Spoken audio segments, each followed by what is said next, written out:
여러분 안녕하십니까? YTN24 시작합니다. 일본 정부가 내일부터 원전 오염수 해양 방류에 나섭니다. 후쿠시마 원전 사고 이후 12년 만인데 도쿄전력은 방류 준비에 들어갔습니다. 일본 어민들이 반발을 이어가는 가운데 홍콩과 중국 등은 추가 조치를 경고하고 나섰습니다. 도쿄에서 김세호 특파원의 보도입니다. 일본 정부가 마침내 후쿠시마 원전 오염수 방류 일자를 확정했습니다. 기시다 후미오 총리가 강요 회의를 마친 뒤 직접 발표했습니다.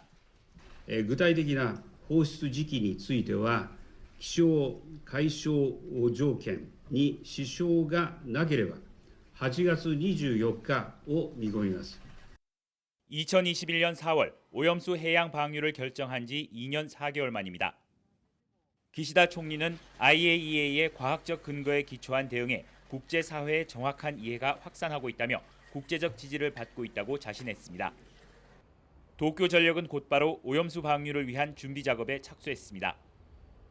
올해 6월 말 기준으로 원전 오염수 총량은 134만 톤으로 해양 방류는 30년 동안 이어질 것으로 보입니다.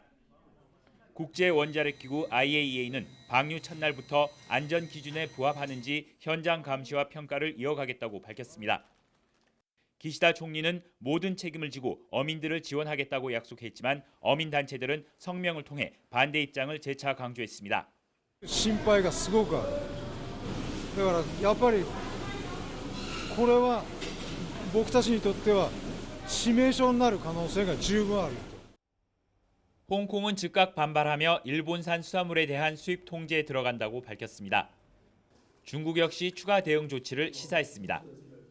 中方将采取一切必要措施，维护海洋环境，维护食品安全和公众健康。 이처럼 중국 등 인접국의 수입 규제는 더욱 강화될 것으로 보여 방류에 따른 일본 어민들의 피해는 가시화될 것으로 보입니다. 일본 정부의 이번 방류 결정은 국제사회의 지지를 상당 부분 확보했다는 자신감도 작용한 것으로 보입니다. 하지만 자국의 반대 여론과 주변국의 반발에 따른 파장은 여전히 큰 과제로 남아 있습니다. 도쿄에서 YTN 김세호입니다.